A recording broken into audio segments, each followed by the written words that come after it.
we have these same issues going on here, as some people say. We have been fighting in this state for a racial profiling law to be passed. And there are people who will tell you this year, because of what happened in East Haven, that we need a racial profiling bill. And I will tell you that some of those very same people are the people who helped to kill that bill last year.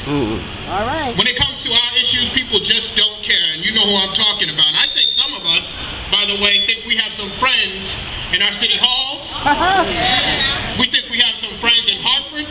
And we think we have some friends in Washington. I would advise you, if you believe that, to go take a look at what your friends are doing. And so I'm happy to hear that people want to do this for the long term, because that's what it takes to get this done. Somebody asked earlier why are we where we are in terms of justice, because too many of us have been sitting in our homes instead of standing up and going to City Hall, Hartford, and Washington. Too many of us have believed that the moral arc of the universe is long and it bends towards justice, without understanding that that moral arc is like a light, and that it goes through a prism, and that prism is us. And when we're sitting in our homes, it's not bending towards justice. When we're standing up and we're saying we will not take anymore, then it will bend towards justice. And so I hope that you are irate, indignant, and plan to be an irritant, because that is the only way that this will change. Trayvon Martin was not killed because he had Skittles in his pocket. He was not killed because he had iced tea. All right. He was not killed because he wore a hoodie. He was killed because of this.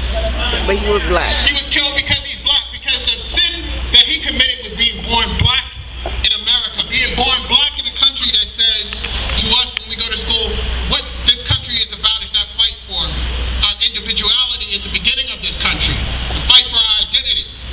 Identity is a problem in this country, and the problem is that we are not accepted as American, not fully.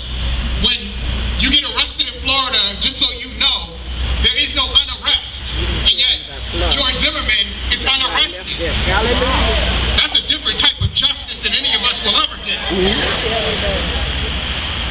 When you shoot someone and you're black, I guarantee you that no one is trying to hear why you shot that person, that you will have your day in court. And still, we come here and we only ask for the same thing that Trayvon Martin should have had, a chance, a day in court. And we ask for that for the man who murdered that young boy. And so again, I thank you for allowing me to come here and speak and express how important this is. But it's not just important that we talk about Trayvon Martin.